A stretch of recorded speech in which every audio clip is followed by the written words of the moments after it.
Even the mainstream media is starting to catch on to what's happening.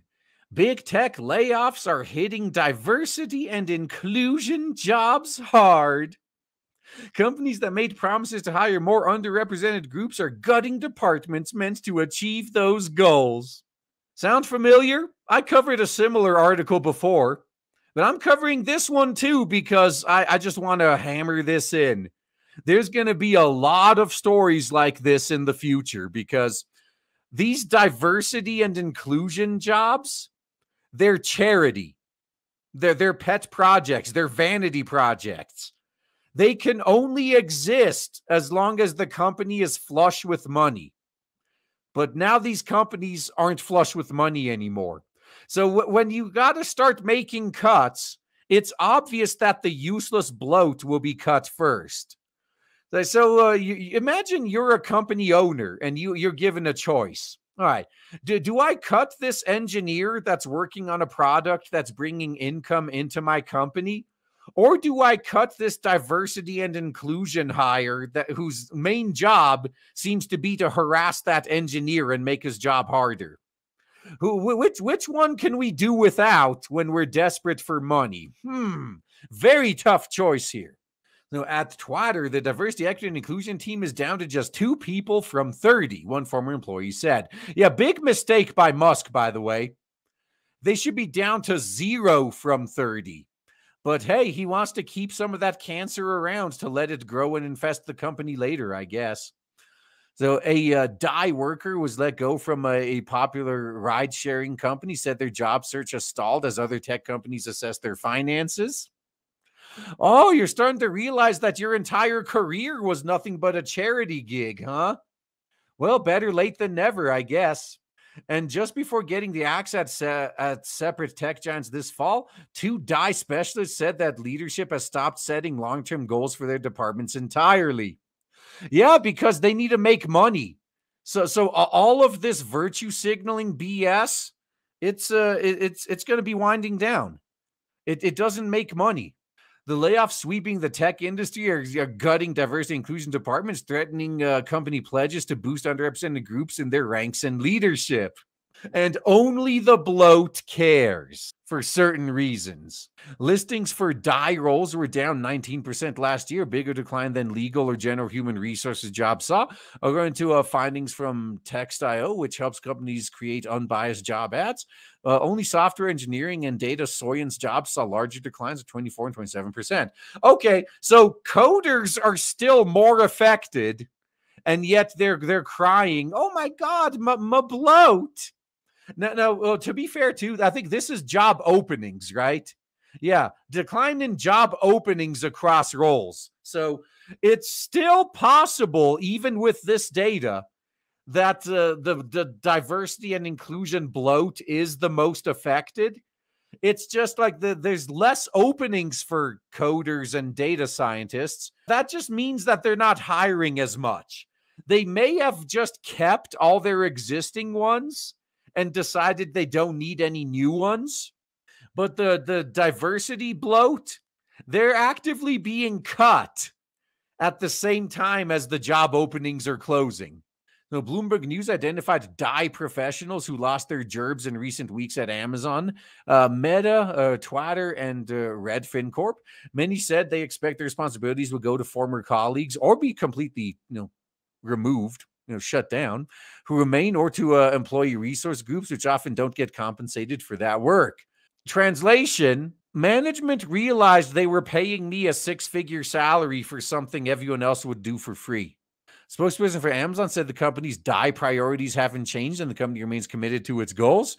Right? Their goals only last through like 2024, though. So they're like, yeah, we're committed through that.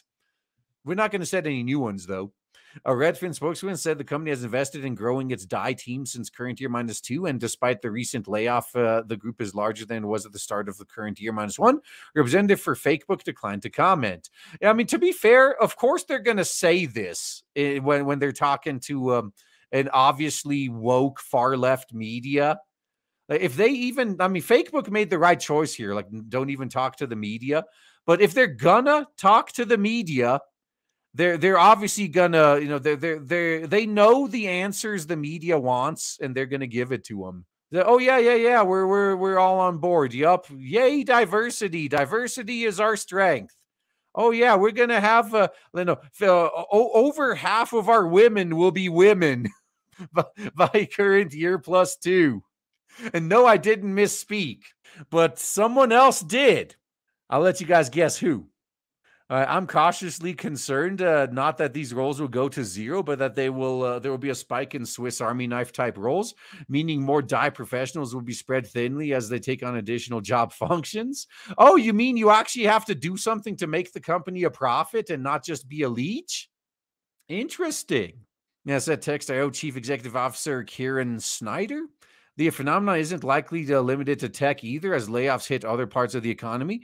Last year, companies announced plans to cut over 363,000 jobs, up 13% from current year -2. Recent years have seen diversity and inclusion hiring boom. After the burn, loot, murder riots in current year -3, organizations of all stripes made promises to boost gender and racial diversity in their ranks. And that just means they're going to riot again because they know it works. Dozens brought in the first ever chief diversity and inclusion officers because they had the money for all this bloat back then. 3 months after George Kirby's overdose, DIE postings jumped 123%, according to data from job site Indeed. Well, I mean, Jesse Jackson and Al Sharpton must have made him an offer they can't refuse.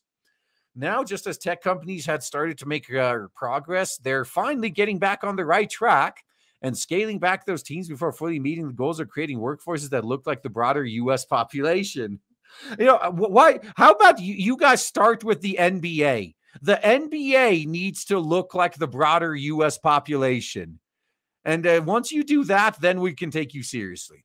No, Facebook Chief Diversity Officer Maxine Williams warned last summer that cost cutting would slow its diversity hiring efforts.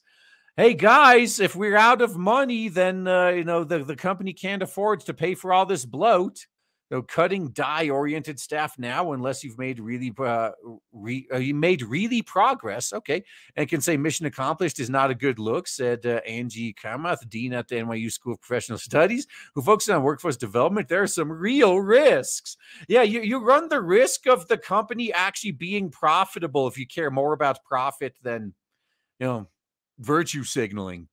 In some cases, companies might even backslide, said Monty Williams, an Atlanta-based partner at McKinsey & Company. The backslide into being profitable? That seems like a good idea. And the mission is never over. That's true. Yeah, that's part of the grift. They keep moving the goalpost to ensure it's never over. The workers are more likely to leave companies where equity efforts aren't a priority.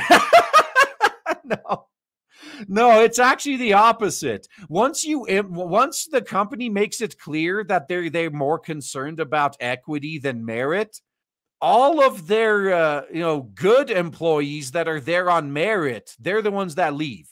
Now, see, well, they might just only be looking at numbers. Oh, more workers leave companies that aren't focused on equity. But look at the ones that leave. At these equity-focused companies, it's full of useless bloat that's only there to leech money. As long as they haven't, look at those day-in-the-life TikTok videos. Would you leave a job like that? I wouldn't. I'd milk it for all it's worth. Nearly 1 in 5 female leaders have left a job in the past 2 years because of the company's lack of commitments to DIE, according to October reports from McKinsey and LeanIn.org. Sounds like a self-correcting problem to me. A current year -4 survey of 2,000 workers, McKinsey found that 39% decided against pursuing or accepting a job because of a perceived lack of inclusion at a company. Sounds like those companies filtered out some bloat. Yeah, no big loss there.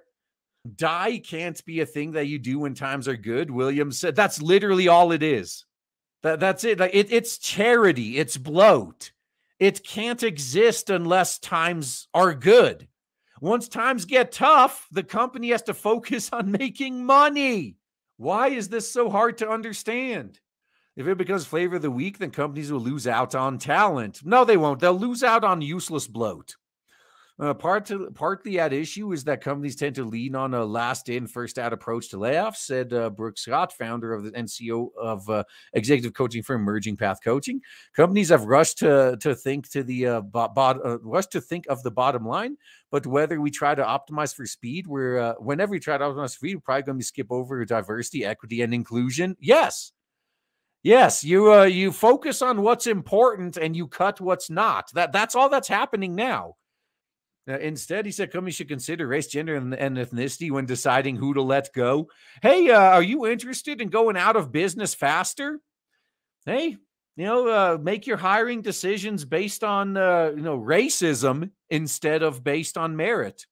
In addition, organizations confronting slimmed down DI departments don't have to abandon goals altogether, said Juikoff. Oh, they're not gonna. They're gonna pay lip service to those goals because it's hashtag not a good look otherwise. So the chief diversity officer at consulting firm Bain & Company, decisions to hire, promote, and foster talented people lie across departments. The actual job of delivering real progress on DI outcomes do not reside in central chief diversity officer or a small DI team alone. Yeah, you're going to see these companies going back to merit again, and all of this is going to fall apart. You'll know real soon who was a diversity hire and who was there based on merit. Oh, I can't wait. This is exactly what we've been predicting for how many years now, that as soon as the economy gets tough, like these bloat jobs will be the first to go. Now, this is kind of true, but it doesn't apply here. They say last in, first out. That basically means the most recent hires get fired first. I can see the point they're trying to make, but it's not true for a lot of reasons. Like, first off, quite often, companies will also fire their most tenured employees and then replace them with a fresh college grad that costs a fifth as much, but can only do like 1/20th of the work. But they don't catch on to that second part until later. And second off, this doesn't really apply for diversity hires. So this is a matter of the company is looking at their bottom line and they have to choose. Do we hire the useless bloat that does nothing but waste our money?